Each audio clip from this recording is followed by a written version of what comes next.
maihayag ang pinakahuling kalagayan ng COVID-19 crisis sa bansa at ang mga hakbang na ginagawa ng pamahalaan laban sa pandemya.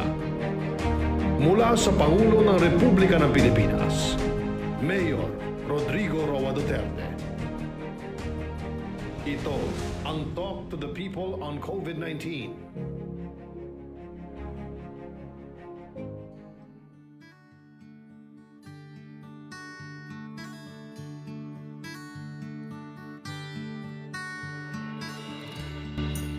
Let me begin by going into the what happened during the last few days. Before proceeding, allow me to again extend our deepest condolences to the family of our soldiers and civilians who perished in the recent C-130 crash in Sulu. We shall always remember our soldiers' deep devotion to duty and willingness to risk their lives for our country and our people. We are also grateful to the local community and individuals who rushed to the crash site and tried to save as many lives as they could.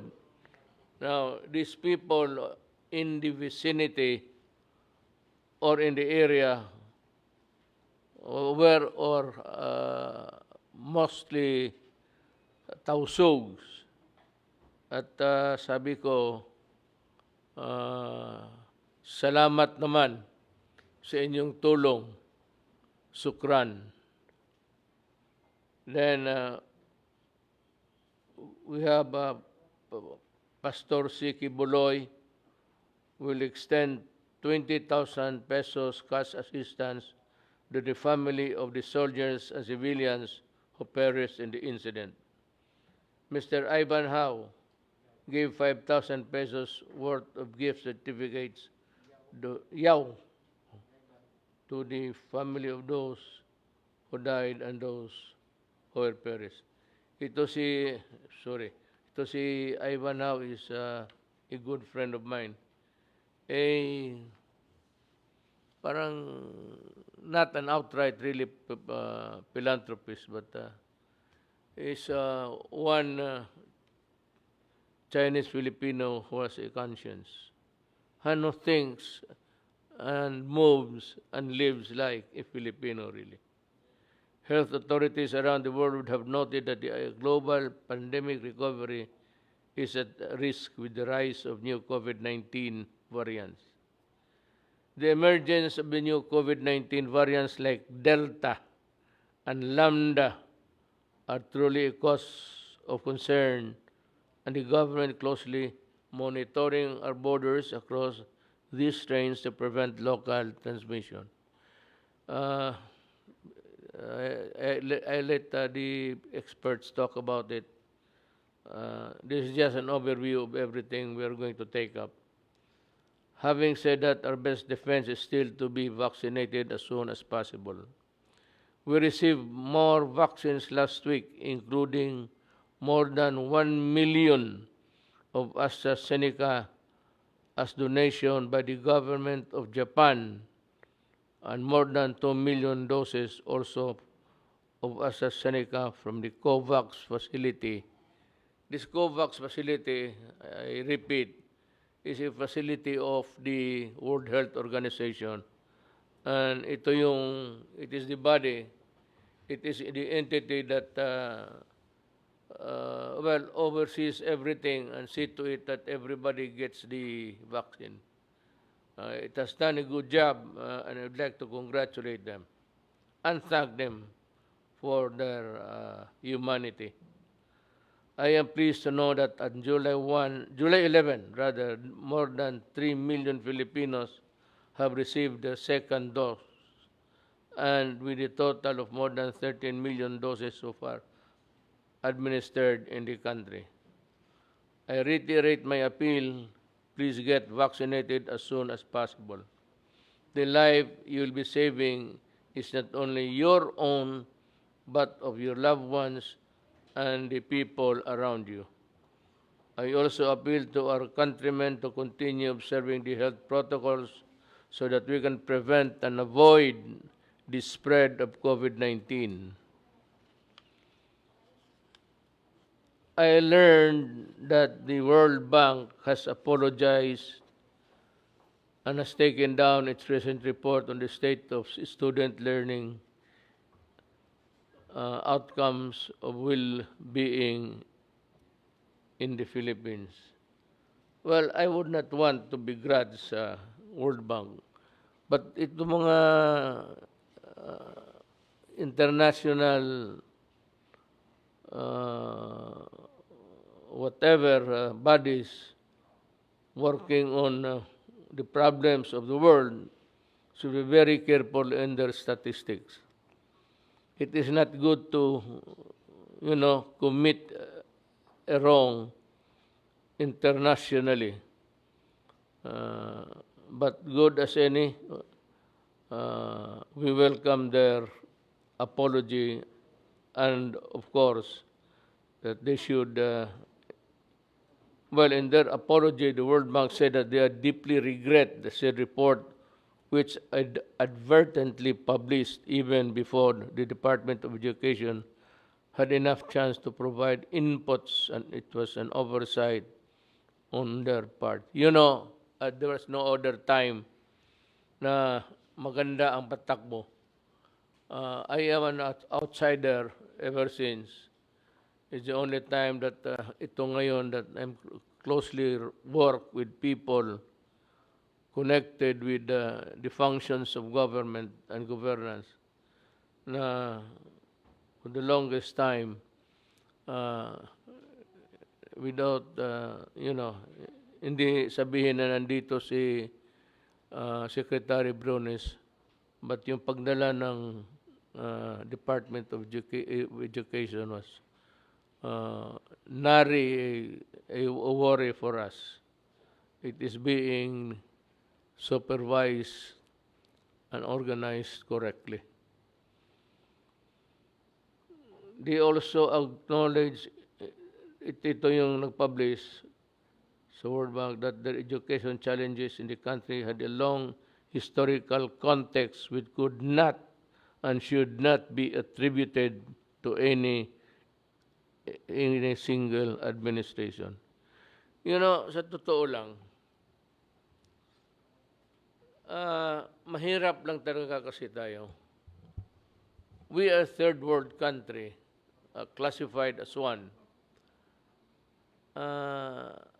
Ang mahirap sa atin is always the constraint of money. Kaya kung may pera talaga sana tayo, kung maganda lang ang ating ekonomiya and we're earning just this much, we could have improved on the governance of all departments, all facets of governance. Ang problema nito, wala masyado tayong pera. But what we have is enough to what you see now. That is the only thing that money can afford. Nakikita ninyo ngayon. Kung may pera sana ng marami, then we could have upgrade everything to compete or reach in parity with the other first class country. But we have not been able really to work on our economy. At maganda na sana yung maakyat na tayo. Hindi naman, not a cause for a celebration, but it could sometimes give us the optimism that we will and one day improve on everything. Well, anyway, we will just work on it. I hope that the next administration will be more competent than us now, more bright than us now, and more productive than us now. Hindi ako nag-ano kung may mataas pa sa akin in performance. If it is true Well, I would encourage them. I would cheer them up, and I would be on the sidelines giving inputs of what I can provide uh, for as an advice. I commend I commend Secretary again Secretary Leonor Briones for calling out the World Bank on this issue. I hope a more accurate report based on the latest data will be made. I'm sure that the uh, Department of Education is working on a new set of data to be submitted to them so that they can correct their figures and data inputs. On that note, and for the sake of the transparency and policy direction, we would like to know the latest assessment metrics of student performance and achievement, as well as the latest national data and figures in terms of learning outcomes, especially during the pandemic, so we can identify which gaps need to be addressed. I have no doubt that the Department of Education will do everything uh, it can to correct the misconception, and I'm sure that the things that we will provide to them will be the true and accurate situation in the Philippines. Uh, Wala naman siguro, sandali ha.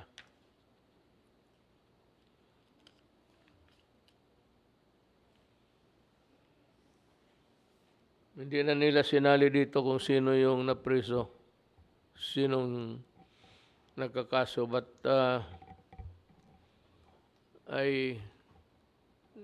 this week I signed about 2 documents terminating sa BIR na naman, pati sa DPWH. And DPWH is safe. Secretary Villar is working overtime at pinagtatanggal niya at may suggestion na kunin niya yung mga tao na known to be corrupt and incorrigible. Sabi ko sa kanya, ilagay mo na lang muna sa opisina while we will dig into the records to see if they have committed graft and corruption. Mga kaibigan ko, kayong maniwala niyan, 10 billion mawala. That is the work of...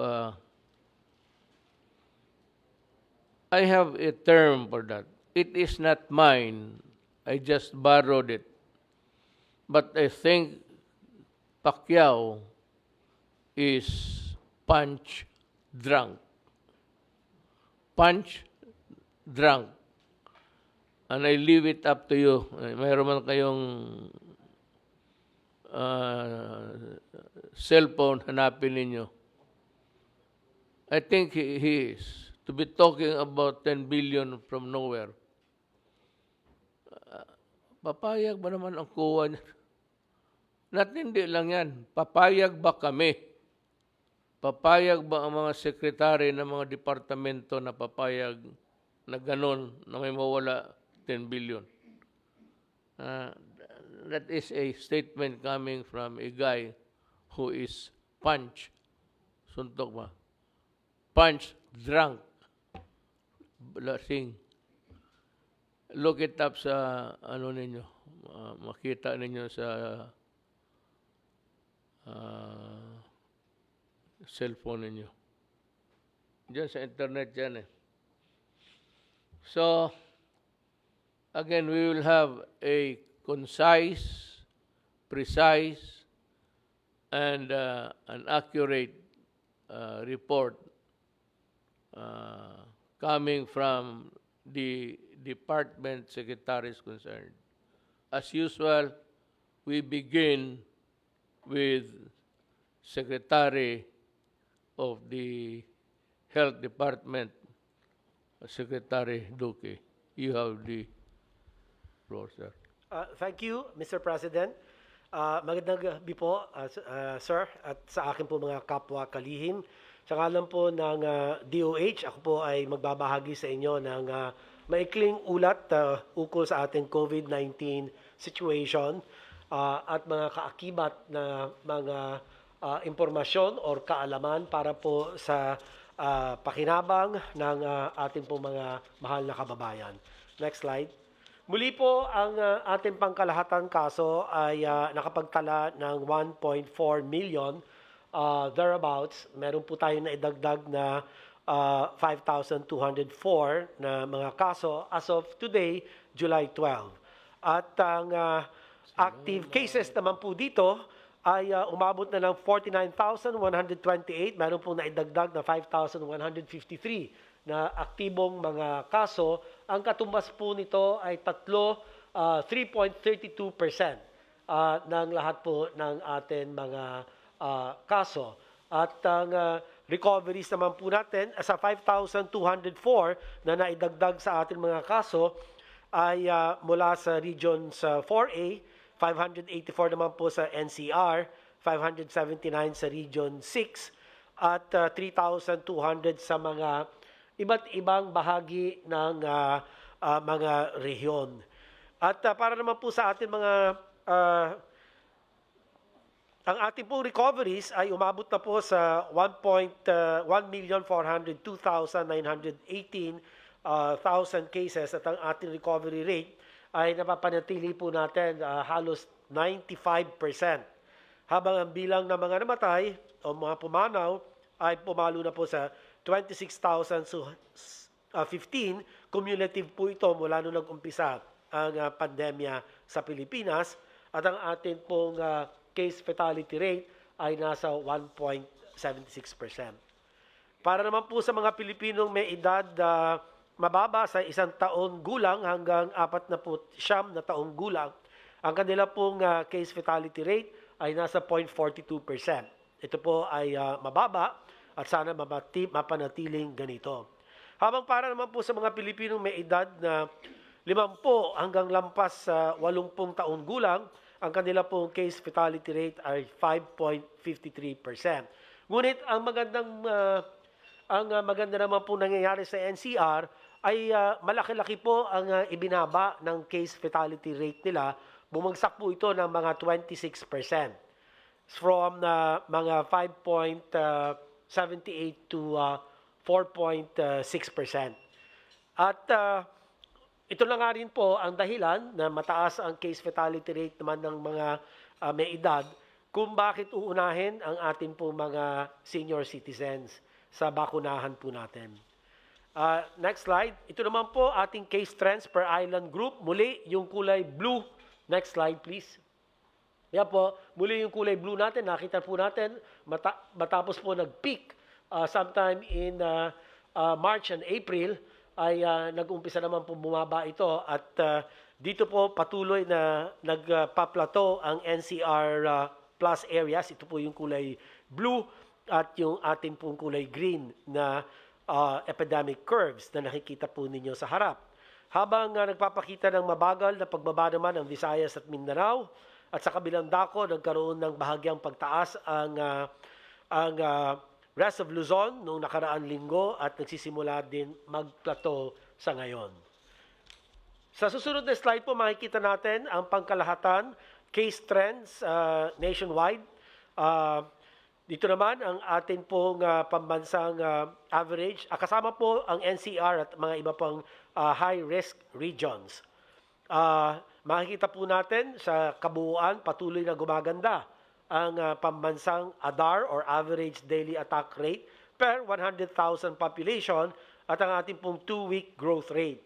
Patuloy rin bumababa ang ADAR ng NCR habang bahagyang tumaas ang TWGR dito at nangangahulugan na bumabagal po ang pagbaba ng mga kaso. Patuloy rin natin binabantayan ang Regions 11 and 6 na patuloy na tumataas ang kanilang ADAR, ngunit nakikita natin na bumababa ang 2-week growth rate ng Region 11 at maliit lamang ang itinaas ng Region 6, nangangahulugan itong napipigilan na po natin ang lalong pagdami ng mga kaso. Umakyat muli sa high risk ang CAR na may ADAR na 7.09 at TWGR na 10%. At pinapaalalahanan namin ang Regional Task Force ng CAR na paigtingin ang kanilang pagpapatupad ng PDITR strategies at ang mga ospital na maglaan ng sapat na COVID beds, kasama po mechanical ventilators upang maaga po natin mapigilan ang tumataas na naman kaso sa CAR. At huli, bumaba na sa low risk ang regions 12, 8 at Caraga na binabantayan natin noong mga nakaraan linggo. Next slide please. Next slide. Ayan, yung kanina, tinapos ko na yan. Next slide. Sa atin naman mga pagpapaunlad ng tinatawag natin National HCAR or Healthcare Utilization Rate, ay patuloy na bumubuti ang ating HCAR, lalo na't patuloy ang pagdadagdag ng mga rehiyon ng sapat na bilang ng COVID-19 dedicated beds at mga mechanical ventilators. Kasama sa atin moderate risk, HCAR ngayong linggo ang regions 11 and 6, habang nasa high risk ICU utilization rate ang regions 11, CAR, and 5, at critical risk ICU utilization rate ang region 6.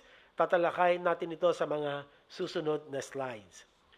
Upang higit pang mapalakas ang ating pagtugon sa pangangailangan sa ICU beds at equipment, ang inyo pong DOH ay kasalukuyan na inilalatag ang polisiyang ukol sa isang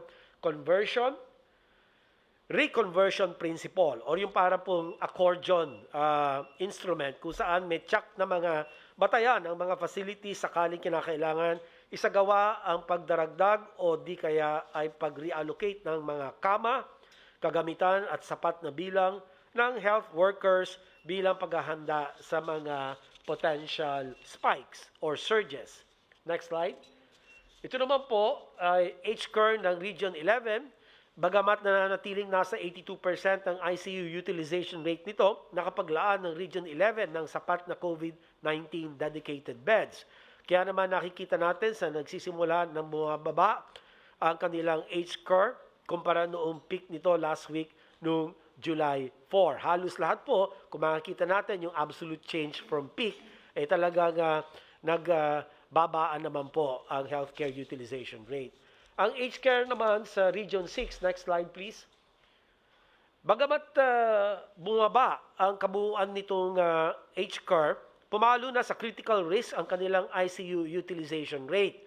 Kaya naman, inaabiso namin ang mga ospital sa Region 6 na magdagdag pa ng ICU beds upang mapababa natin ang ICU utilization rate ng rehiyon at higit na makatugon sa mga maaaring mga ilangan severe to critical patients. At ang akin ngang laging sinasabi, yung mga isolation beds ay kinakailangan ito ay gawin na lamang nilang mga ICU beds para mas mapalawig ang kanila pong kapasidad. Sa HCAR naman ng CAR, next slide. Ito naman po, nagbalik naman ang CAR sa high risk na utilization rate. Kaya kung matatandaan, binantayan po natin ang CAR bago pa man tayo magpatupad ng lockdown noong Abril hanggang Mayo dahil isa ang rehiyon na ito sa mga unang tinamaan ng mga variants of concern maliban po sa NCR+. Diyan po nag-umpisa natin na ma-discover ang B117 or ang UK variant noong Enero. Kung makikita ang kasalukuyan nitong lagay, makikita na nalalapit na sa level ng peak ang CAR, ang kanilang ICU utilization rate. Kaya naman po, inuudyok namin ang mga ospital rito na dagdagan ng ICU capacity sa rehiyon upang mapigilan ang pagtaas pa ng kanila pong mga ICU utilization rate. At sa panghuling healthcare utilization rate report sa Region 5, pwede ba natin ipakita ang Region 5? Salamat.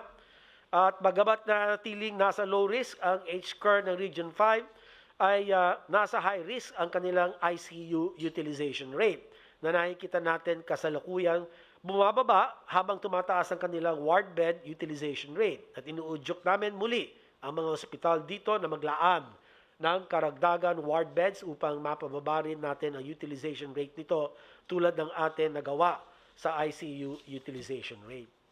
At dumako naman po tayo ngayon sa COVID-19 deaths. Simula po noong Hunyo at ngayon papasok ng Hulyo ang ating pong naitatalang weekly deaths ay mas mababa sa ating pong 7-day moving average. Ano po ibig sabihin nito? Ibig sabihin po nito ay patuloy na bumababa ang ating pong naitatalang COVID-19 deaths sa bansa. Para naman sa regional proportion ng mga COVID-19 deaths, makikita na patuloy ang pagbaba ng mga naitatalang deaths sa NCR, yung pong mga blue bars. Pakita nyo, ay numinipis ang bilang ng kaso. At habang nanggagaling naman ang karamihan ngayon sa other regions, doon sa ating pong bansa, yung represented by the black o itim na mga bars. Ang Region 3 naman po ang represented by the violet bars at Region 6. Ang yellow bar at Region 4A, ito po yung aqua blue bar.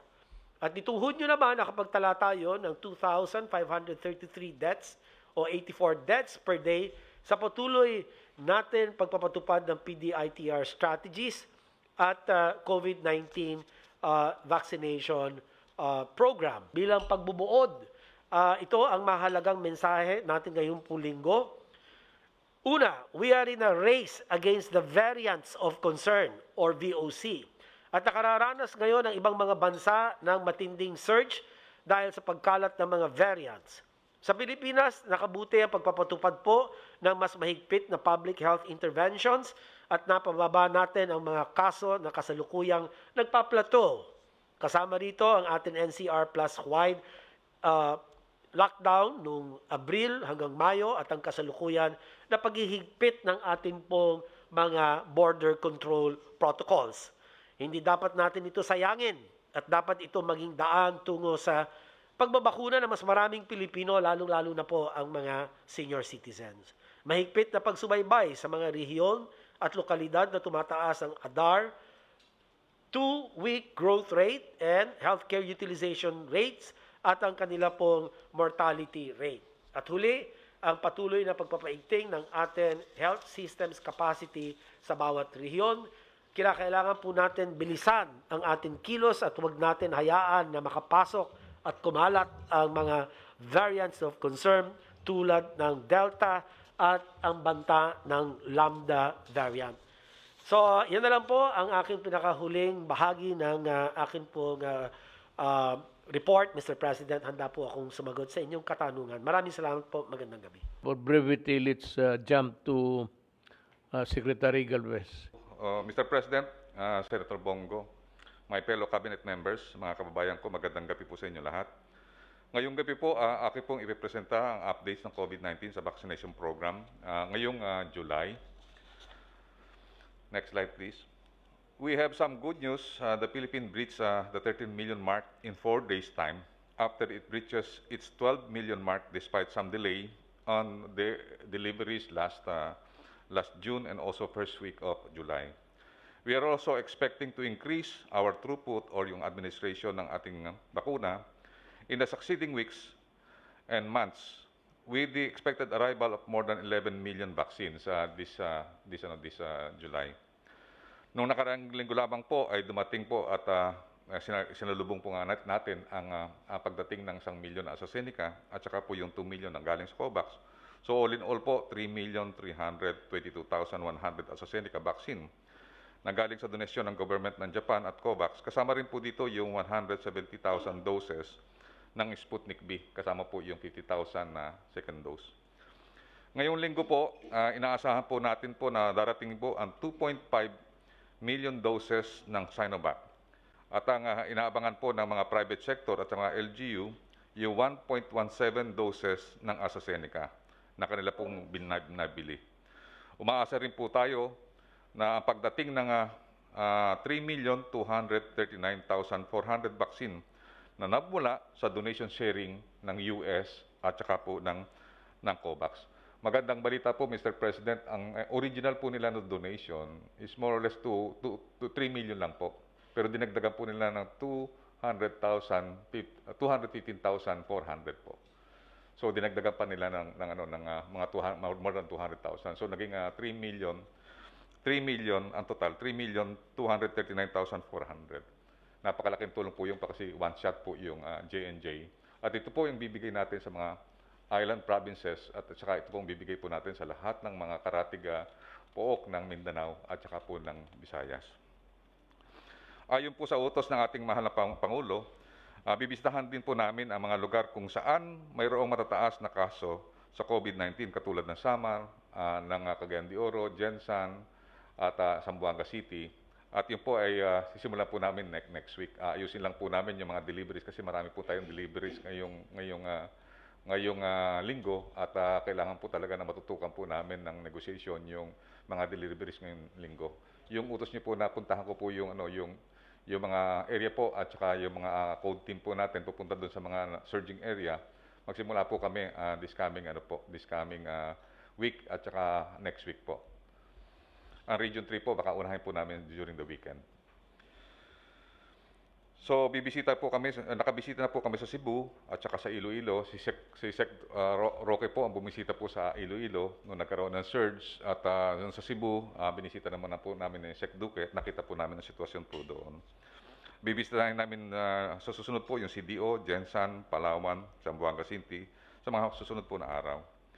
We will also discuss our updates on the variants of concerns on the region and the ongoing preparation to address this variant, and also our way forward on our pandemic response and massive vaccination.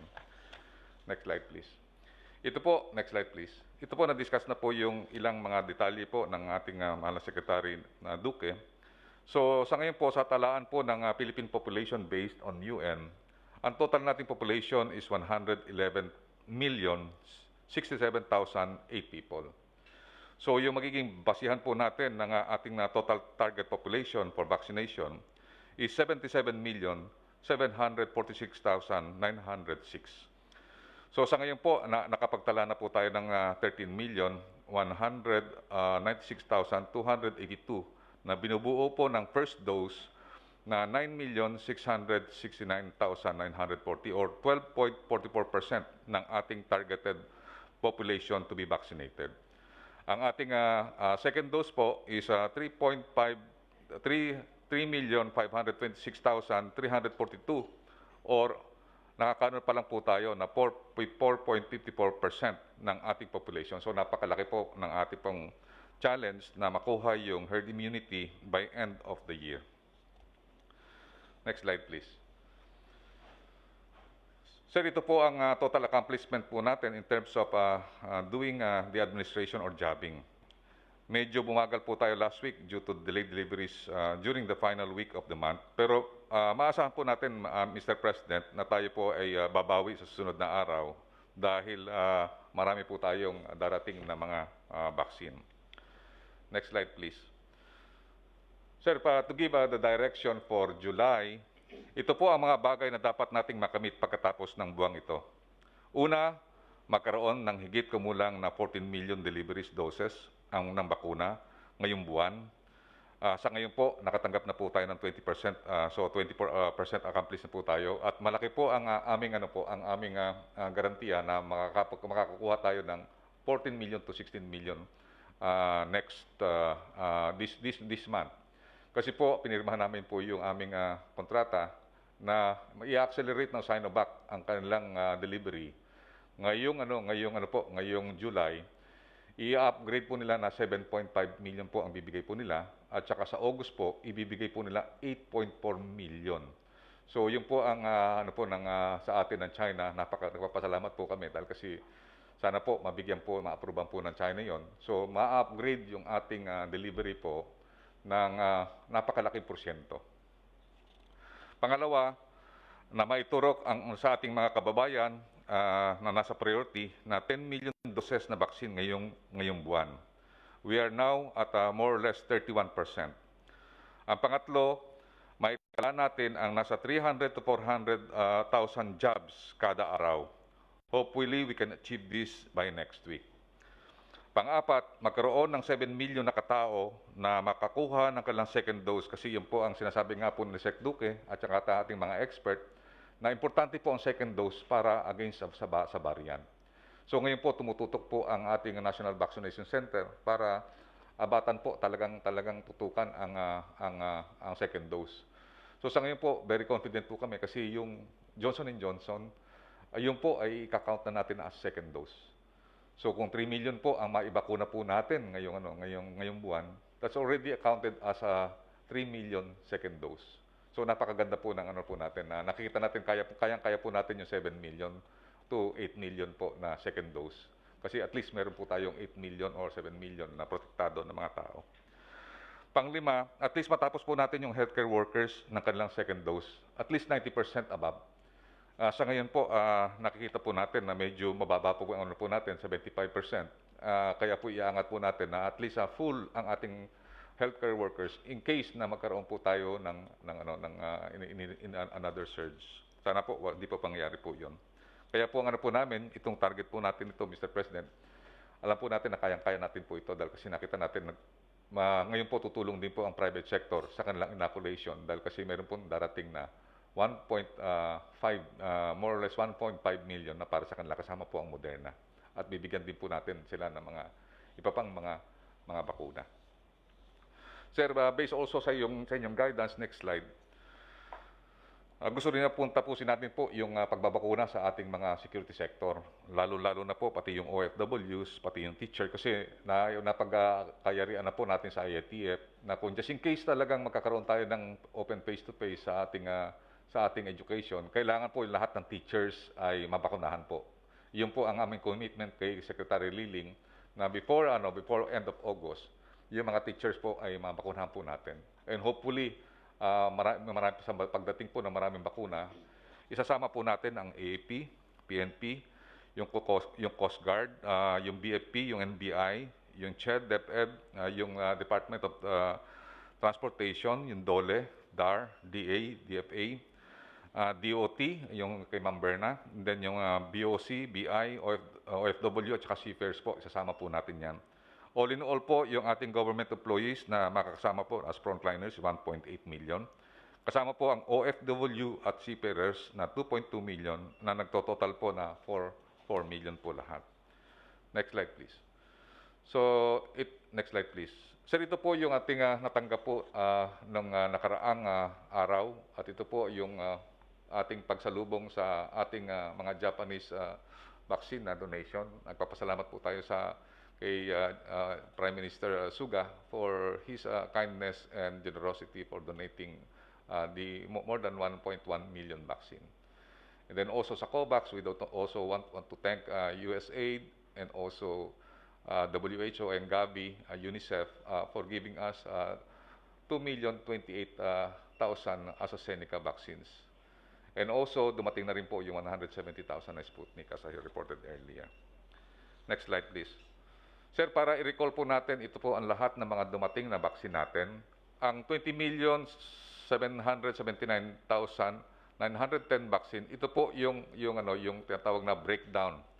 So sa lahat-lahat po, total po na donation is 9,180,310. At ang donation po nito, yung COVAX po natin, ay meron na po tayong 7,556,210. So meaning sa COVAX, minaasahan pa po natin na meron po tayong 37 million pa. Plus yung another 5 million na in-order natin na J&J. So more or less, meron pa po tayong inaasahan sa COVAX na 42 million this year. And then yung donation ng Sinovac 1 million plus 1,124,100. Total po niyan is 2,124,100. And then yung mga procured po natin, 11 million po ang na-procured na natin, kasama po yung 900,000 na galing sa LGU at saka private sector. Sa Sputnik, 350,000. At sa Moderna, meron tayong 249,600. At may inaasahan po tayo na 1.4 million na galing sa Pfizer. So yan po lahat ang ating total na 20.7 million. Next slide please. Sir, ito po yung mga asahan natin in weekly basis. So, ngayong week po, inaasahan po natin na meron po tayong 7.4 million na darating. Kasama po dito yung sinabi ko nga po na 2.5 na Sinovac 1.17 na procured from private sector at saka yung Johnson & Johnson's from COVAX. And then yung Pfizer, darating din po ng July 19 na 562,770. And then yung Pfizer din may darating ulit na 375. At sa August 2, meron tayong darating din na another 500,000 na Pfizer. So sa Sinovac po sir, ang magiging tranches na natin is every tranche 2.5 million. Next slide please. So sa August po, ito po yung in-expect po natin na darating. So sa Sinovac, as I have said earlier, 8.4 million ang darating po na Sinovac this August. And then COVAX, we are also expecting another 4 million. And then Pfizer, more or less, i-upgrade na nila na more or less 2 million. And then AstraZeneca, darating ang second tranche ng private sector procurement na 1.17 million and another 1 million sa Moderna. Meron din po na donation tayong darating this coming August. Sir, finally, next slide. Sir, finally, we have received encouraging remarks from the WHO that despite our limitation and great challenges, we were able to respond and mitigate the damage brought about by this pandemic. And I believe with your leadership, Mr. President, we have this positive rating because we have implemented a PDR strategy that really be very, very effective. And then now, we have the massive vaccination through a focus and expand demand. And also, the Secretary of Health, together with our expert and also the ITF, have a stronger surveillance and border control. And we are united to stand against the COVID-19 with the coordinations with the IATF and NTF, with strong collaboration with the national government agencies, local government units, private sector, and domestic and international developmental partners. Sir, isa po tayo sa model. Kung tutusin natin, hindi naman po tayo, na pagkakaroon po tayo mga discussion, tayo lang po ang mayroong strong collaboration with the private sector and also with the LGU. At tayo lang din po ang talaga nakita natin, pati yung mga developmental partners natin, yung UNDP, yung World Bank, yung ADB, at saka po ang UNICEF, at saka yung WHO, Gavi, they are helping us a lot. So yun po ang inano po natin, ang parang motto po natin, United we stand against COVID-19. Maraming salamat po. Thank you, Secretary Galvez. Now we move on to Secretary Anyo. Magandang gabi po, Mr. President, Senator Bongo, fellow public servants and workers in the government. Next slide, please. Nais ko muna simula ng aking ulat sa pagbabahagi sa lahat ng paghahandang ginagawa ng ating mga LGUs sa mga lugar na apektado ng pagligalig ng Bulkang Taal, pati na ang mga kalapit na LGUs na maaaring maapektuhan sakaling tuluyang pumutok muli ang bulkan. Ayon sa pinakahuling anunsyo ng PhilBox, nananatili sa Alert 3 level or Alert Level 3 ang bulkan. Ngunit ngayon pa lamang ay hinuhusto na ng lokal na pamahalaan sa tulong ng DILG, PNP at Bureau of Fire Protection ang paghahanda sa mga munisipyo at syudad na nakapalibot sa Bulkang Taal. Habang patuloy ang aktibidad ng bulkan, umabot na sa 4,300 at 63 pamilya ang ngayon ay apektado at kasalukuyang minomonitor ng LGUs sakali magbago ang kalagayan ng bulkan. Samantala, 30 evacuation centers na nasa pangangalaga ng lokal na pamahalaan ng Batangas at Cavite ang nangangalaga sa mahigit 1,000 pamilya o higit 4,000 individual na ngayon ay mga nasa evacuation centers. At sinisigurado ng lokal na pamahalaan na masusunod ang minimum health and safety protocols sa mga pasilidad upang mapanatiling ligtas sa COVID ang lahat ng personnel at evacuees. At patuloy po ang pagtalaga ng PNP ng kanilang mga tauhan. Meron tayong search and rescue teams at health protocols enforcement teams na naka-standby at reactionary standby support teams na nandoon mismo sa area kung sakaling tuluyang pumutok ang bulkan. Meron din po tayong 700 fire trucks, 14 rescue trucks, 21 ambulance, 7 watercraft, at about 1,072 firemen na nakatalaga para magligtas kung sakaling pumutok ang bulkan. Next slide. Dumako naman tayo sa vaccination monitoring system na isinumite ng LGU sa kagawaran. Bilang paghahanda sa parating na mga bakuna ngayong buwan, sa ngayon ay umabot na sa 38,600,663,123 ang bilang ng ating mga kababayang nakapagparehistro na sa kani-kanilang mga LGU upang makapagpabakuna ayon sa pinakahuling datos ng vaccination monitoring system ng DILG. Next slide. Sa patuloy naman na pagpapatupad ng mga health and safety protocols na sa inyong pag-uutos, nakapagtala ang DILG ng 44,270 violations sa di pagsusuot ng face mask. Actually po, mas mababa ang bilang na ito mula noong nakaraang ulat, mas mababa ng 13,000. Bumaba rin ang bilang ng mga violators ng mass gathering mula sa huling ulat na 1,007 violation ng mass gathering, nasa 522 na lamang ang ating tala ngayong linggo. Umabot naman ng 16,271 ang mga nahuling hindi sumusunod sa physical distancing. Mas mababa ang numerong ito ng mahigit 3,000 kaysa sa naitalang bilang noong nakaraang linggo. At sana ay patuloy pa ang pagbaba ng bilang ng mga nahuhuling lumalabag sa minimum health and safety protocols upang mas bumaba pa ang bilang ng kaso ng COVID sa ating bansa. Next please. Ito naman po ang tala ng ating mga tri-bureau, ang PNP, ang ating Bureau of Fire Protection at saka BGMP. Sa ngayon po ay nakapagtala na ng 50,549 first dose ang PNP at 15,549 naman.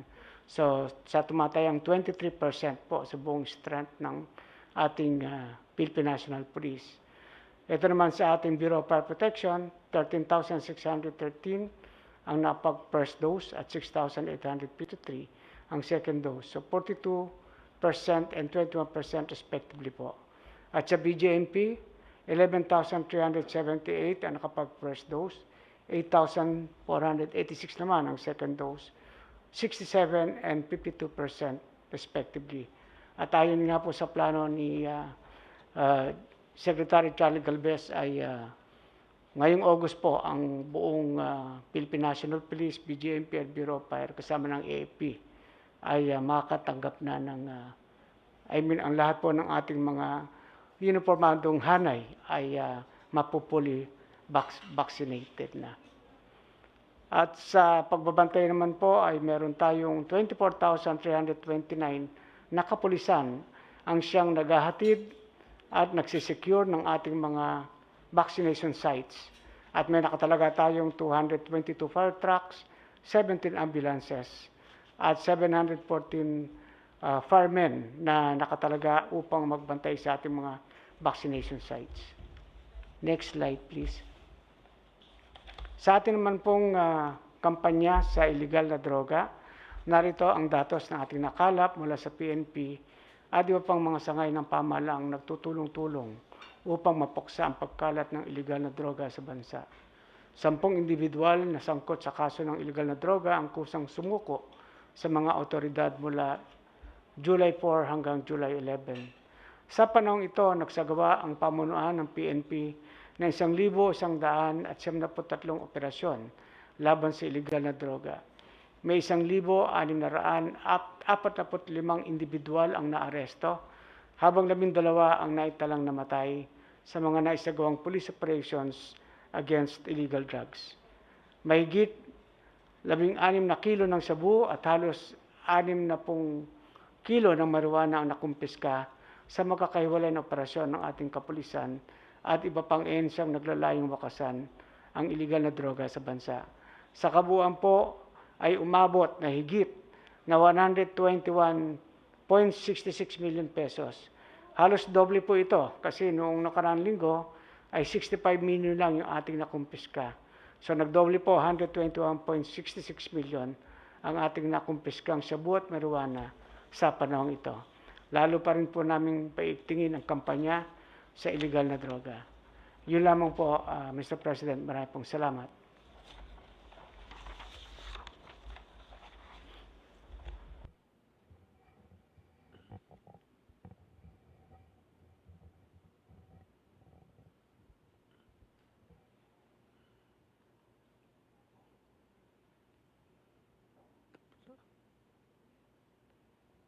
Uh,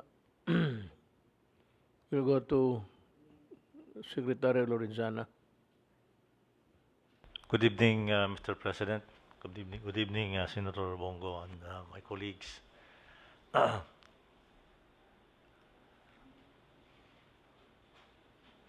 have two reports tonight, Mr. President.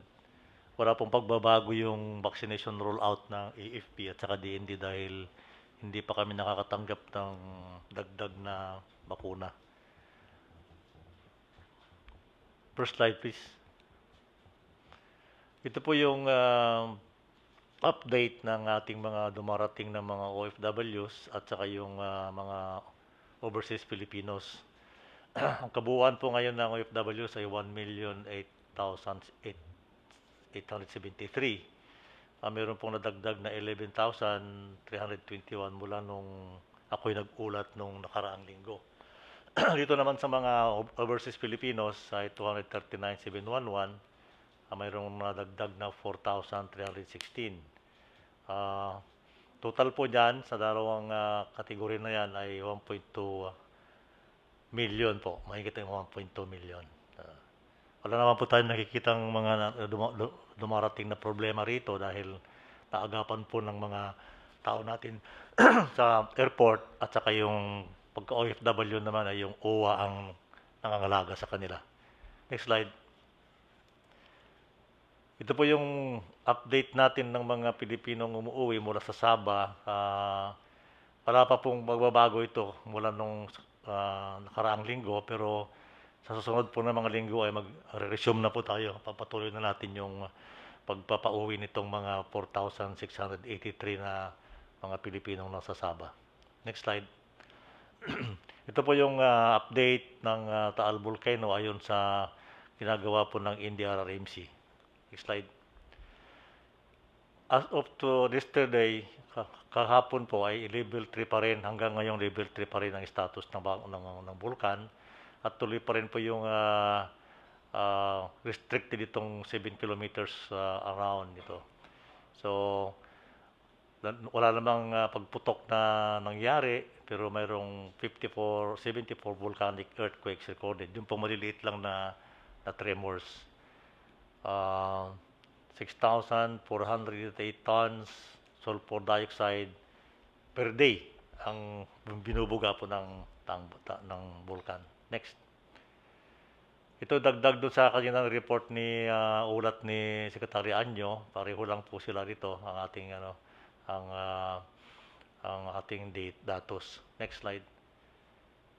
Ito po yung response efforts na hinihahanda ng ating NDRRMC. Masugid po natin sinusubaybayan itong mga paghahanda nitong mga agencies na ito. Mr. President, ang NDRRMC po ay naghahanda na rin sa pagdating ng yung pag-ulan at saka yung pagbagyo.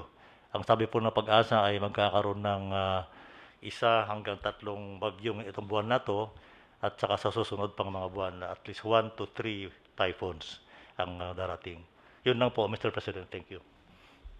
Thank you, Secretary Lorenzana. Dito na tayo, tapusin na natin dito sa panel si Secretary Roque. Magandang gabi, Mayor, at magandang gabi, Senator Bongo, sa ating mga kasama. Patuloy po yung ating mga pagbabakuna sa iba't ibang sektor at iba't ibang lugar ng Pilipinas, no? Dumating nga po unang-una yung AstraZeneca na dinonate po ng bansang Japan na dinaluhan ninyo po. Ito po ay ilan lamang doon sa mga dumating nga pong mga bakuna, no? Dumating din po yung Sputnik V. Dalawang component po yung dumating sa ating Sputnik V.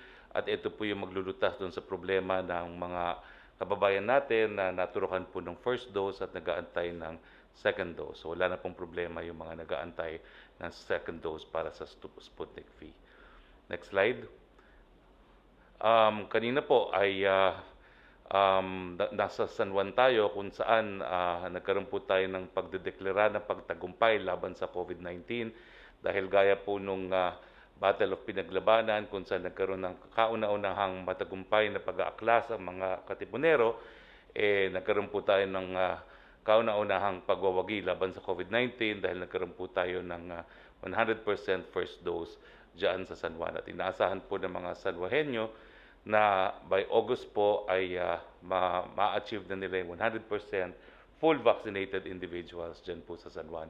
Inaasahan po natin yung iba't iba pa natin mga lokal na pamahalaan, lalo na dito sa Metro Manila, na sumunod po sa yapak ng San Juan at magkakaroon din po sila ng komemorasyon ng 100% first vaccination. Next slide. Ito pong mabuting balita, ang isa pong pag-aaral na ginawa po ng Pulse Asia at ito po ay lumabas itong June. No? Makikita nyo po na kung ikukumpira yung kanilang resulta noong February at ang tanong ay kung meron ng bakuna laban sa COVID-19, ikaw pa ay magpapabakuna. Noong Pebrero po, 16 lamang ang sumagot ng oo. Pero ngayong Hunyo po, no, ilang buwan lang po nakalipas matapos po ang Pebrero, ang sumagot ng oo po ay 43%. Napakalaki po ng tinaas ng ating vaccine confidence. No?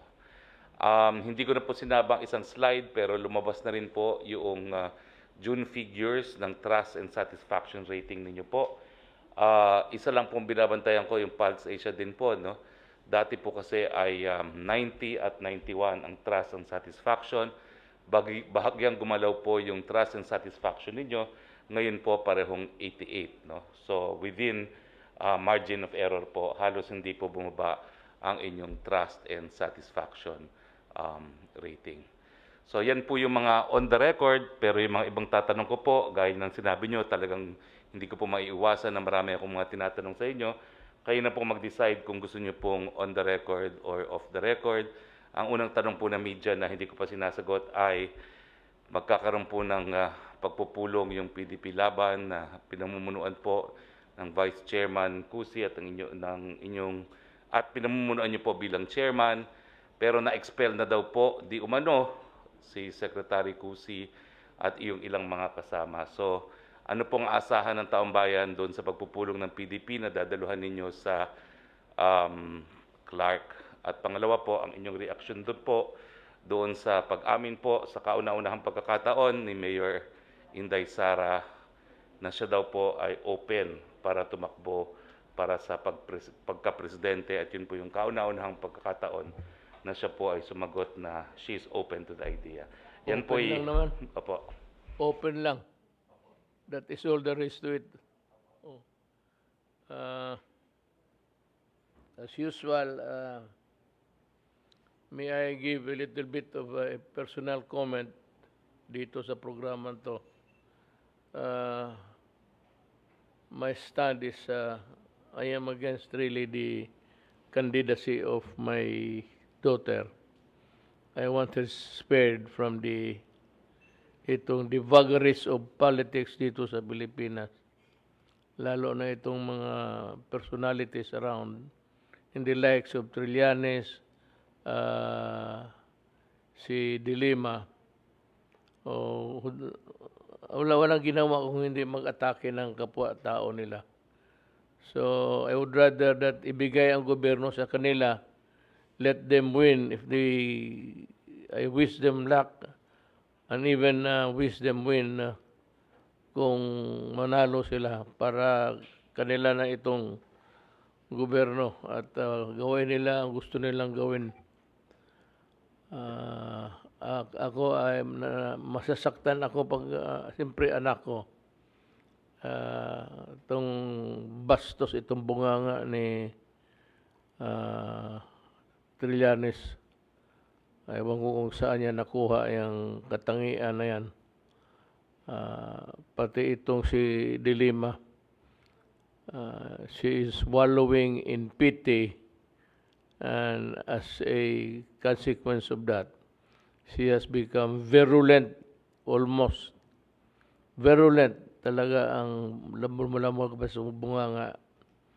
So I would rather na kung sila na lang ang patakbuhin at sila'y manalo, nagdadasal ako niyan at makita nila kung paano nila patakbuhin ang gobyerno, gaano ka hirap, tapos after all yung pagod mo, walang katapusan ang batikos because they can never be satisfied. They can no longer be appeased by anything except that they are hungry also for power. Mabutit matikman nila para makita naman natin kung paano sila mag-perform. How I wish that they would run and they will win. Magandang ano yan. Kung gusto ko, itabi ko na lang muna ang anak ko. Maybe some other time, not at this time when the Philippine politics is crowded with people in the likes of Trillanes, tapos yung si Dilima. Gusto ko sila na lang muna. Run at some other time. Huwag ngayon kasi wala kang maano dito. Mabastos ka lang. It's not good for a woman to be being brazen yung masyadong mga salita at masaktan lang. So as a father, I would not want that to happen to my daughter. Ako naman, yung vice president ko, pantakot lang sa kanila yan, but sabi ko, let us see if it is good for the country, I will do it. If it does not contribute anything to our republic, then wag na lang, magsasayang na tayo ng oras, pati you contribute to the conundrum of the moment. Let us hear sino bang sunod. Let's go to Domingo. Dr. Domingo, please.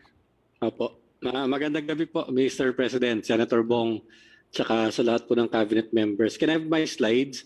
Magbigay lang po ako, sir, ng konting information on the variants and yung effect po ng mga vaccine sa mga variant. Yun pong latest data po na nalalaman po na binabahagi po sa atin ng WHO. Can I have the slides, please?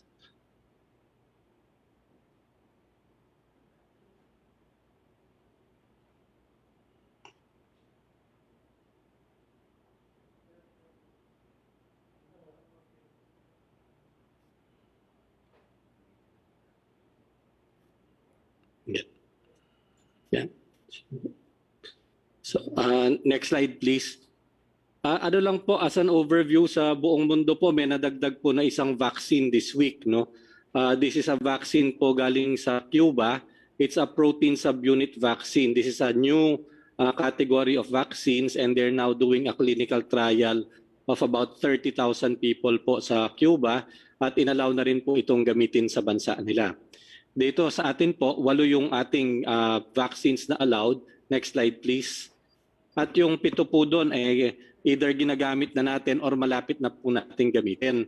Ngayon ito po usually yung question ngayon sa isip ng mga kababayan natin. Ano ba ang status ng mga variant dito sa atin? Ano bang meron dito? At saka ano po ba yung epekto ng bakuna, no, dito po sa mga variant? Knowing that the vaccines were developed with the old, the original virus po ng COVID-19. Sa ngayon po, merong 4 na WHO tinatawag nating variants of concern. Ito po yung mga binabantayan natin.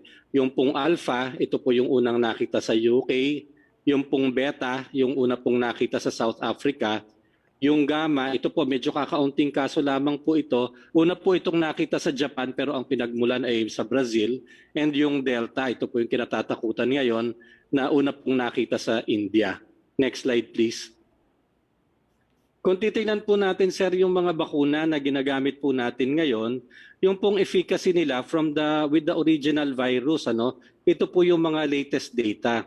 Ang Pfizer po is about 95% ang efficacy, ang Moderna 94%, yung pong AstraZeneca mga 74% po, yung Sputnik after the 2 doses na component 1 and 2, it's about 91%, yung Janssen po na single dose is 70%, yung Sinovac palalabas labang po nung clinical trial nila galing Turkey at na-establish po yung vaccine efficacy at 83.5%, and yung Sinopharm is about 76%.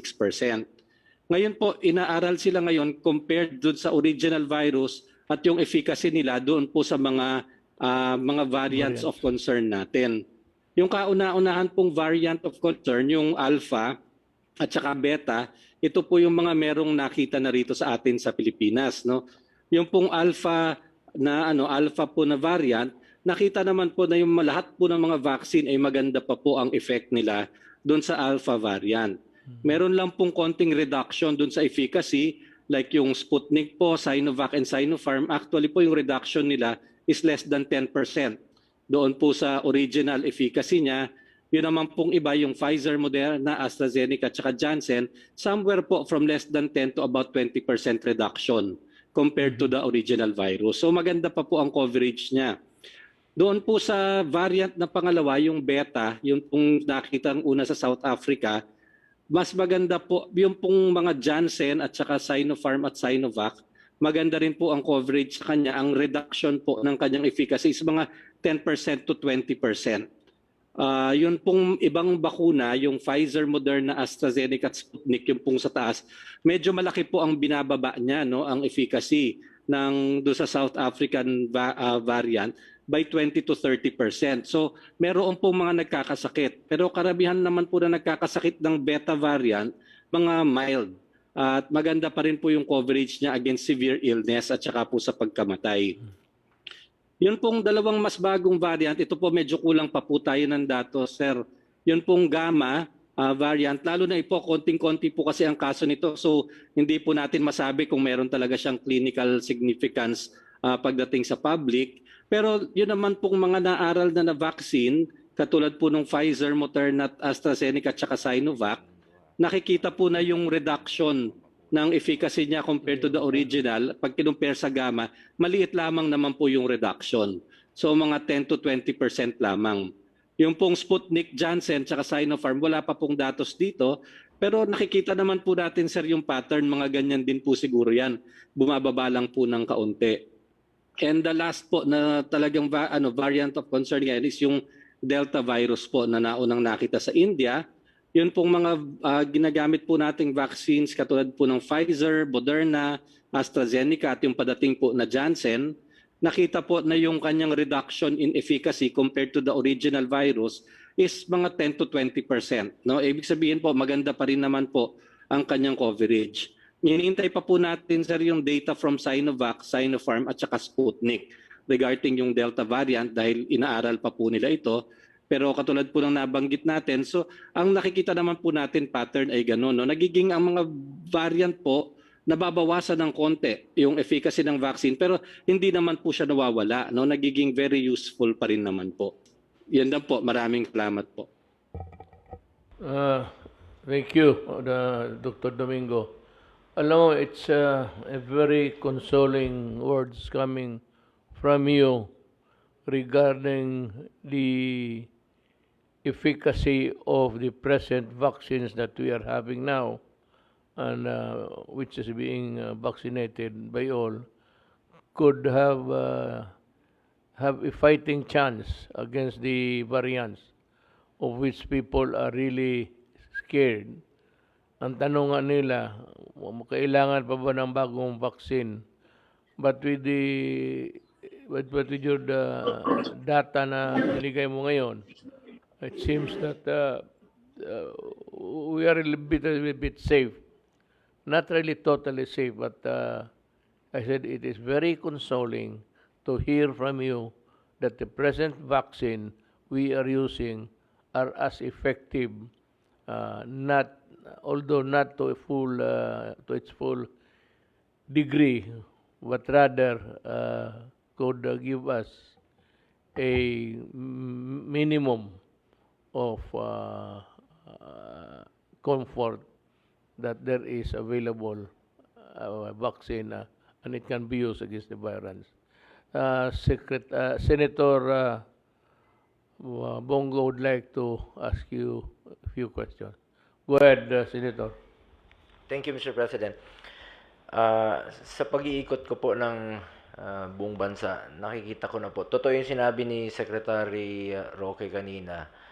Kung noong unang panahon po ay less than 20% po ang nagtataas ng kamay, ngayon po umaabot na halos kalahati ang nagtataas ng kamay. Even more than half ay gusto na pong magpa-bakuna. I would like to congratulate also Secretary Galvez. Mga tanong ko lang po rito, mga tanong po ito sa baba na about this, yung mga efficacy po nitong bakuna natin. Kasi yung iba po ay tanong nila na bakunahan sila ng Sinovac o Sinovac. Tapos ang tanong nila, dumating na yung mga Pfizer, tapos dumating yung mga AstraZeneca. May mga nalilito pa rin.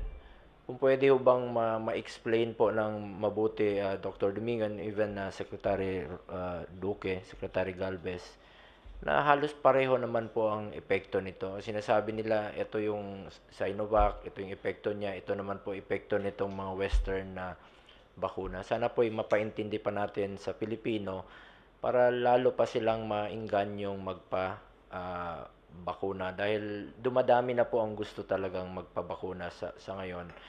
And are we on the right track po sa target po natin na population protection towards achieving herd immunity ngayong taong ito, Secretary Duque? You may answer also, Secretary Galvez, after.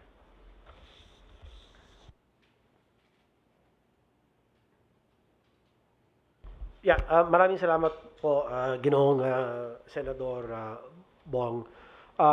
Yung ating ultimate goal, yung pinupuntirya natin is 70% of the population.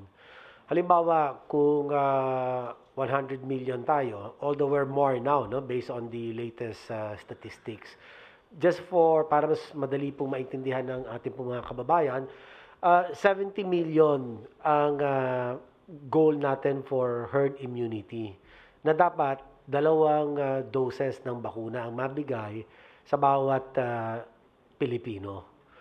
So, yan po ay nakasalalay sa supply ng bakuna. So, kung ang supply ng bakuna, halimbawa talagang darating siya on a regular basis na mga 10 to 15 million a month, or even 20 million a month, no, na regular, pwede ho natin maabot yun in 140 days. Kasi kung 70 million na katao ay kung divided by halimbawa 500,000 a day. Kasi ngayon nakakalahati na tayo, mga 250,000 a day na tayo, Senator, no? So kung 500,000 yan, 70 million divided by 500,000, yung first dose, matatapos tayo in 140 days or 40 months and 20 days.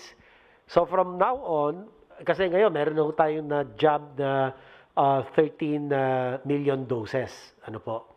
Pero kung 70 million ang atin puntirya, sa ngayon, yung 13 million, meron tayo mga 9.6 million na first dose, which is about 13% of the 70 million first dose. Ang second dose naman natin, completely inoculated individual, as a mga 3.5, 3.6 million, which is equivalent to about 5% of the population of herd immunity first dose. Pero 2 doses po tayo, di ba? 140 million doses tayo. So in 140 days natin, we can finish that in about 4 months and 20 days. Ngayon, depende naman kasi sa interval ng doses. Halimbawa, ang Pfizer, Moderna, 28 days. Even Sinovac, 28 days. AstraZeneca, 12 weeks. So, may antayan na depende sa dosing interval ng bawat bakuna.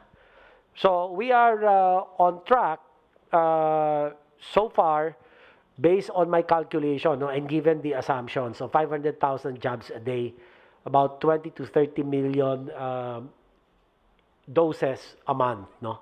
So, kailangan talaga supply. Kaya na yung efficiency, napatunayan na natin eh. Kahit nakakonti pa rin yung bakuna natin, pero nakita natin nakaka 250,000 a day tayo. No? So, nangangalahati na po tayo. Secretary Duque, yung sana mapaintindi rin natin sa tao, yung effectiveness nitong mga bakuna compared dun sa ibang mga bakuna. Kasi nababasa nila, deactivated ito, traditional na mga bakuna. Sana po ay mapaintindi natin sa kanila na pareho naman po ang efficacy nito na makontrol po. Hindi sila umabot sa severe cases po pag nabakunahan ka na po. Tama po kayo, Ginoong Senador. Ang pakay po ng bakuna ay ang mga sumusunod. Ang pinakapangunahin na iiwasan kapag ka nabakunahan ay yung tinatawag natin na severe and critical COVID cases. No po? Yung pong prevention of hospitalization at preventing death. Ito po yung mga pangunahin epekto na makakamit kapag nabakunahan ng kumpleto ang isang individual. May mga bakuna po na nagpapakita na hindi ganun ka-epektibo pagdating sa mga symptomatic o yung mga mild to symptomatic COVID cases. Pero ang pag-aksayahan natin ng panahon, yung naiiwasan, yung severe to COVID cases at preventing hospitalization and death. So yun naman po ang talagang pinakamahalaga sa lahat. Ang epekto po ng lahat ng bakuna pare-pareho po kasi sila ay lumilikha sa katawan ng isang tao, gumagawa po ng mga sundalo or antibodies sa loob ng ating pong katawan para nang sa ganon, kapag dumating po yung virus na wild virus o yung variant, yung sundalo sa katawan natin handa pong lumaban. Ngayon po, may mga katanungan, kailangan ba ng booster doses? Kapag ba dumaan ang ilang buwan matapos na kumpleto ang bakuna, sapat ba yung sundalong ginawa ng katawan natin or antibodies? No? Yan po ay sa kasalukuyan talagang pinag-aaralan pa rin po yan at wala pong malinaw na datos kung kakailanganin ba talaga ng booster doses. In fact, sa Amerika, may mga meron na pong nagbabanggit na baka kailanganin daw po ng booster doses pero ang USA Center for Disease Control, sinabi, not at this point. Hindi pa rin po kinakailangan ang booster doses. Ngayon, ang epekto po ng mga bakuna na yan sa paglikha ng sundalo sa loob ng katawan or antibodies, sa first dose, kung susukatin po natin yung antibody level, medyo mababa pa po yan. After mga 4 weeks to a little longer than 4 weeks for some other vaccines, AstraZeneca, 12 weeks. And the better pa nga, kung mas matagal daw for AstraZeneca, yung dosing interval. No? Mas tumataas ang efficacy rate based on their clinical trial studies. So, yung pong pagka binigyan kayo ng pangalawang dose, yung susukatin nyo na naman yung antibodies nyo, mas mataas na naman yung antibody response. Ano po? Ngayon, pagdating ng panahon na wala naman banta nung COVID sa inyo, hindi naman kayo nagkakasakit, bababa talaga yung antibody levels. Kasi ganun talaga yung trabaho ng katawan natin, yung sundalo, kung wala namang kalaban, matutulog. Okay? Pero pagka nagkaroon po ng pagkakataon na magkaroon ng exposure to the virus itself, kaya variant yan, whatever variant, Meron po tayong tinatawag na memory B cells and memory T cells. Naka-encode po sa memory B cells. Gigisingin na naman niya. Siya po yung gigising sa mga sundalong tulog. So, magtataas na naman ang antibodies natin. Kapag ka nagising, sa pamamagitan po ng ating mga memory B cells, memory T cells. Alam niyo po, ang bakuna, epekto ng bakuna, hindi lamang po yung antibodies ang nalilika. Meron din po tayong tinatawag na cytotoxic T cells. Ito pong cytotoxic T cells, isa na naman pamamaraan po ito para labanan ang mga virus. Kanya malawak ho ang epekto ng mga bakuna, pero ngayon nasasanay lang po tayo na ang sinusukat ay yung antibodies. Pero meron na rin po mga pamamaraan ngayon na masukat din ang cytotoxic T cell activity. So, yan lang po ang masasabi ko sa kanyo. So, lahat po sila, pare-pareho epekto. Ngayon, ang susunod na tanong po dyan, pwede bang paghaluin, mix and match yung mga bakuna? Sa ngayon po, medyo manipis pa rin po ang datos natin. Kaya habang kakaunti pa ho atin mga bakuna, ang paalala po ng FDA at ng DOH ay sumunod pa rin pa sa ating protocol. Kung ano yung first dose platform, yun din po ang second dose. Huwag na muna po tayo maghahalo dahil hindi pa rin po sapat ang datos para bago tayo ng polisiya o magpalawig tayo ng polisiya na pwedeng gumamit mix and match vaccine. Salamat po. Is your question answered? Maraming Senator? salamat po, Secretary Duque. It was a very good explanation. Clear and concise and easily readable. Nakakaintindihan. So we go next to Secretary Briones. Ma'am. Thank you, Mr. President. First of all, I would like to pay my respects and my thanks to the President and the members of the Cabinet for their consistent support for our proposed policies on education. This update, Mr. President, is related to the recent World Bank debate on the data the report which they released to the press, and perhaps the statement also of the Vice President on the need to declare a crisis in education. Mr. President, the Department of Education has been in existence legally for 123 years. We have just celebrated our 123rd year. And out of those 123 years, your administration is only on its 5th year. And so it is not perhaps correct or wise or appropriate to lay all the problems of education at the door of your administration. Also, our concern is that the World Bank report, and they put it in writing because we asked them to explain, was based on data of the now very famous and notorious PISA, which is the Program for International Student Assessment. This is the worldwide assessment of students all over the world. So makompare sila. This was first set up, ito Mr. President, in the year of our Lord 2000.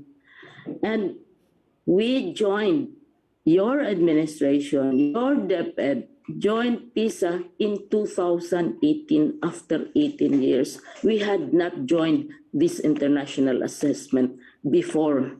So it's like as if we are looking at the mirror of education relative to the worldwide situation after 18 years. I am the 7th Secretary of Education, and I am the only one who made such a decision that we will join this comparison.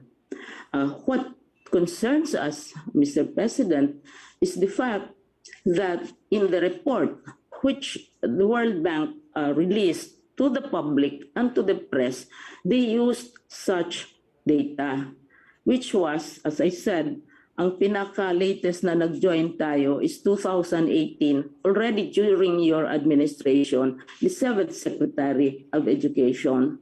At that time, 2016 pa, Mr. President, when you appointed me, I already said that we will join the international assessments. So we will see how we fare with the rest of the world.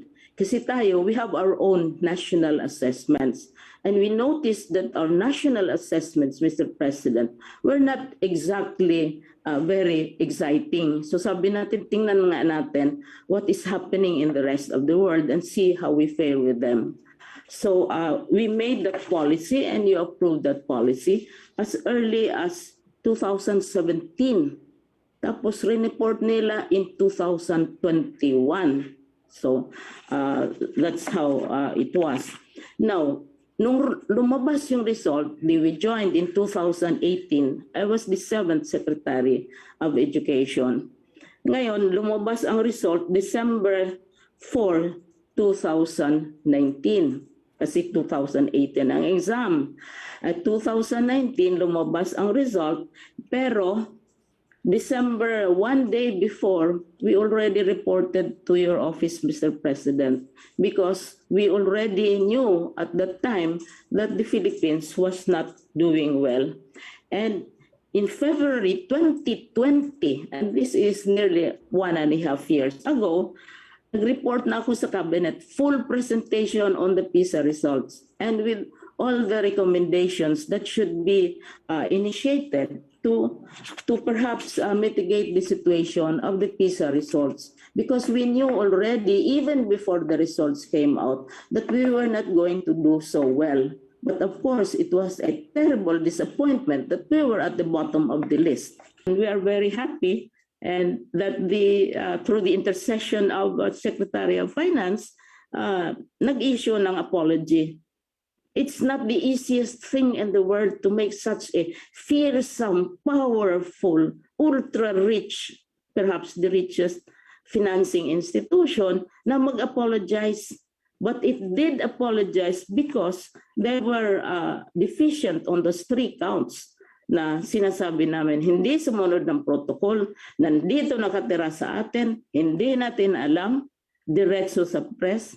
Pangalawa, hindi updated yung data nila. Pangatlo, nakalimutan nila na maraming malaki, halos 1 bilyon na inutang natin in dollars para sa edukasyon. So kasali din sila sa mga nangyayari sa edukasyon. So sabi namin, hindi namin yan rin-refute, pero hindi kulang lamang. Mas nauna pa ang President, mas nauna pa ang Philippine government. Dahil alam na namin one day before the release, alam na namin kung ano ang resulta. So finally, Mr. President, resolved na yun. So ang question is, yung sinabi, update, I don't know who should judge whether we have a crisis in education or not. And so kung sabihin natin we have a crisis in education, saan ang galing yung crisis in education? After 123 years. After 47 secretaries of education, after 7 secretaries of education who refused to participate in the international assessment. Thank you, Secretary Briones. It was a very poignant narrative. We have read with all of those inconsistencies and incongruity that were published by the World Bank, they came up with a very good statement of apology. I think with your assurance to them, I would just say that all is well that ends well. Okay na sa atin yan. Okay na. Yeah, Basta sa government sila mag-apologize, yes, not to a person. I accept the apology. It's a very good one. I said it's just a poignant one, direct to the point. Next, we would call on Secretary Panelo. We'll end up with Carlo.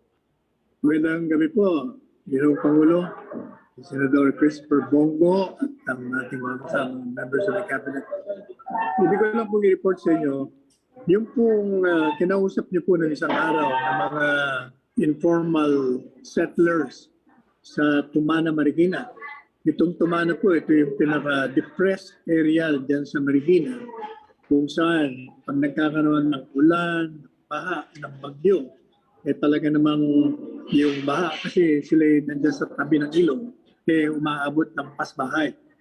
At yung pong pagpupulong na yun, ay humingi po talaga sila ng pakiusap sa inyong lingkod na kung maaari magdala tayo ng mga ayuda para sa kanila. At gusto po nilang ipaabot sa inyo, unang-una, ang pasasalamat na kayo po ay nangako sa kanila na bigyan lang kayo ng panahon at maghahanap kayo ng lupa para sa kanila sapagkat sila naman ay bulat sa pool.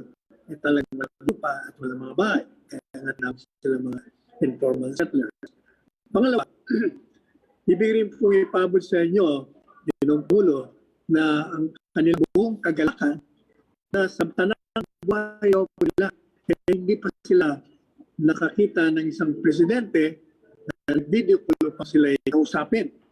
At nakita po nila, hindi nga sila nakakakita ng presidente in flesh. At pagtapos kayo ay naroon sa video at nakakausap po ninyo siya. At saka naiparating po nila sa inyo na kayo ang gusto nilang maging vice presidente pagdating sa 2022. Pangalawa po, ibig ko rin ibahagi sa inyo na yung pong Hospicio de San Jose, sa pamamagitan po ng Madre Superiora nila, ay nagpatid po sa akin ng request kung maaari lang, pagkat meron daw po silang 18 pamilya na inaalagaan, matagal na. At mukhang hirap na rin sila pagkat wala rin mga bahay at pinapakain nila araw-araw yon. Meron po kasi silang facility kung saan yung mga homeless kinukukup nila. Nakiusap po sila na kung maaari naman yung National Housing Authority ay magbigyan sila ng housing units para sila may transfer na para makukup naman nila yung iba. At tinawagan ko naman po si GM Junis Calada at dali-dali nga ako dahil kayo palagi kayong merong continuing instruction na bigyan ninyo ng mga housing units, yung mga wala. At pinoprocess na po. Tumugong kagad si GM Escalada upang mabigyan yung 18 pamilya na nariyan po sa Hospicio de San Jose. Now, pangatlo po, Ginong Pangulo, yung pong issue sa whether or not merong constitutional prohibition sa inyong pagtakbo bilang presidente ng bansa. Sapagkat marami sa mga kritiko po ninyo na talagang kayo ay binabanatan at sinasabi nilang gusto niyong manatili sa kapangyarihan kaya gusto niyong tumakbo bilang vice-presidente kahit na ang saligang batas naman daw nagsasabi na hindi kayo pwedeng tumakbo sapagkat nilalabag raw ang diwa ng saligang batas. Pero ang katotohanan po niya talaga naman pinag-aralan natin ang saligang batas. Kayo po isang abogado rin at marami ang nakakaalam. May yung prohibition na tinatawag, yung ipinagbabawal ay yung pagtakbo ng nakaupong presidente sa halalan. Madaling sabi, kung matapos ang kanyang termino, hindi na siya po pwedeng tumakbo uling presidente. Yun po ang pinagbabawal at yung maliwanag. Wala pong sinasabi sa ligang batas na ang presidenteng nakaupo ay hindi na maaaring tumakbo sa ibang posisyon. Madaling sabi, ang prinsipyo na pag hindi pinagbabawal ng saligang batas, ito ay pinapayagan. At wala naman.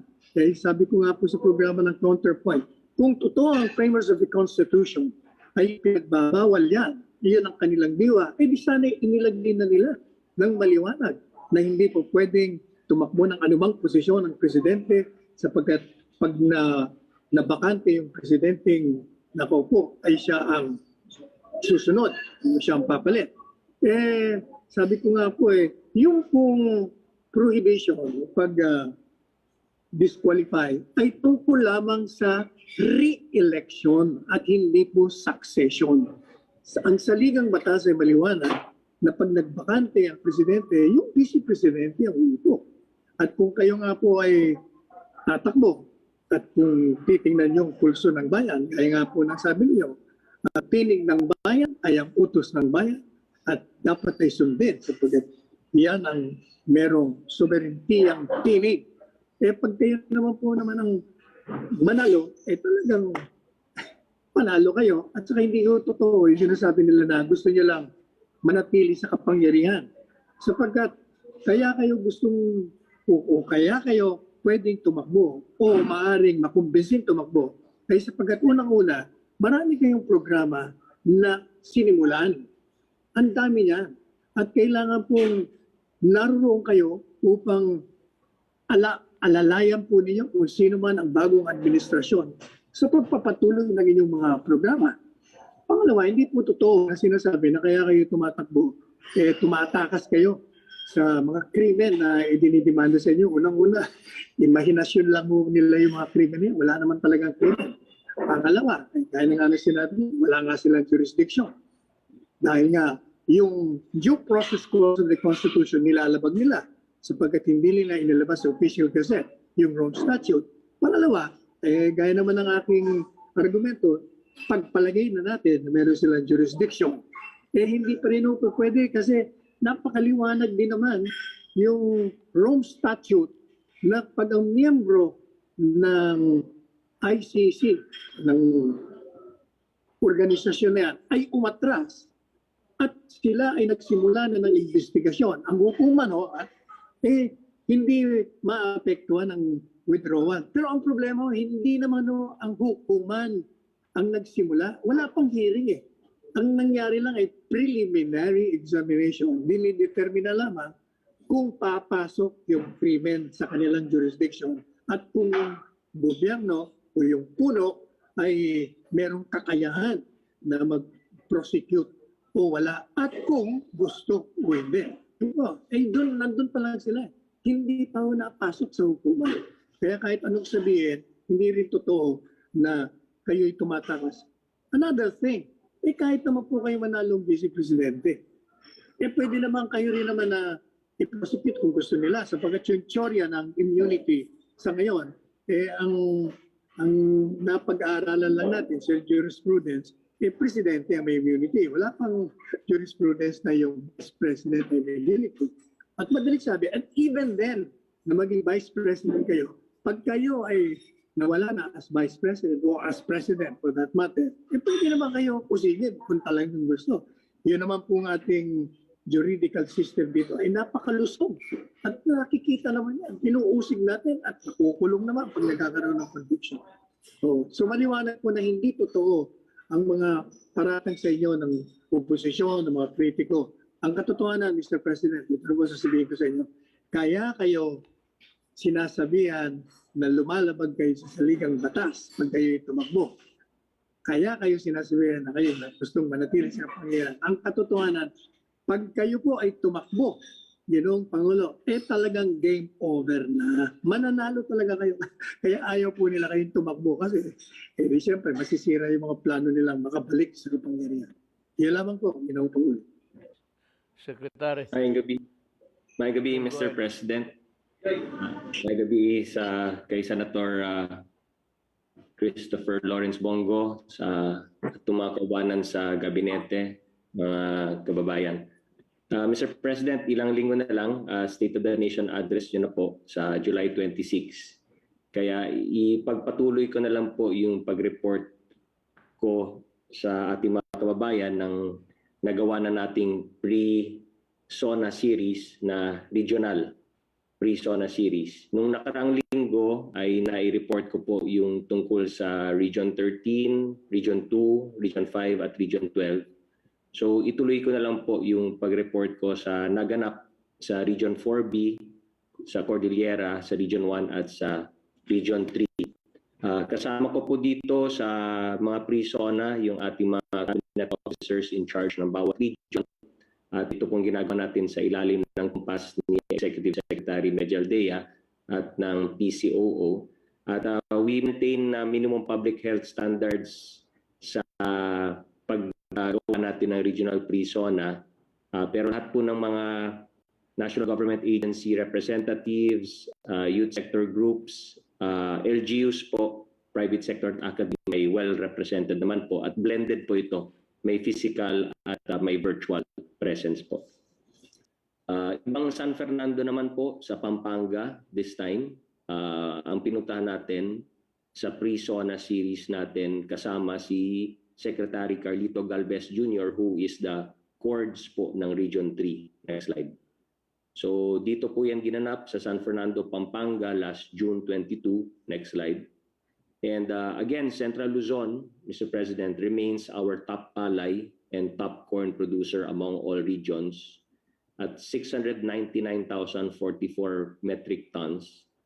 The output of the region for this quarter 2021 actually accounted for 15% ng national output natin. No?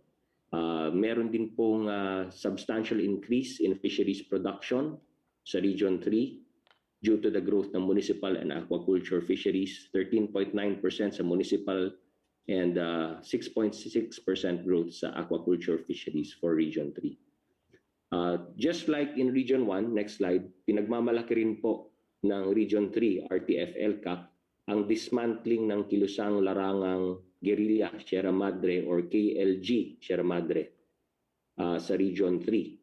And the AFP continues to work on the dismantling of other CTGs such as the Tarlac, Zambales, LKG, and the South Party committees. No? Tungkol naman sa internal peace, security, stability, and development sustained in Region 3, patuloy yung ating mga multi-pronged strategies and initiatives.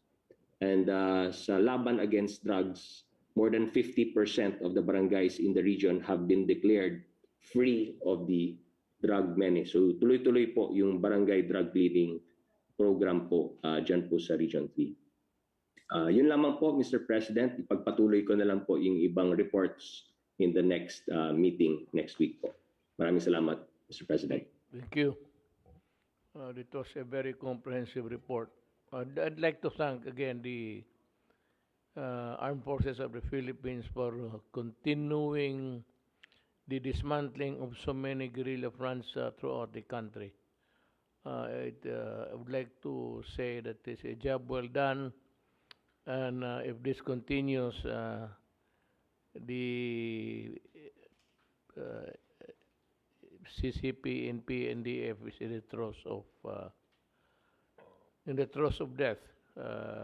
We might be able to hopefully dismantle all by the time I get out of this office. So, wala na bang iba? Is there any other? Wala na, siguro. So, this ends our program for today. I'd like to thank Secretary Briones, Secretary Carlo Nograles, yung ating mabuting trabahante si Dr. Domingo, and all of the panel here present with me. Maraming salamat po sa inyong lahat at sa muling pagkikita sa ating programa. Thank you.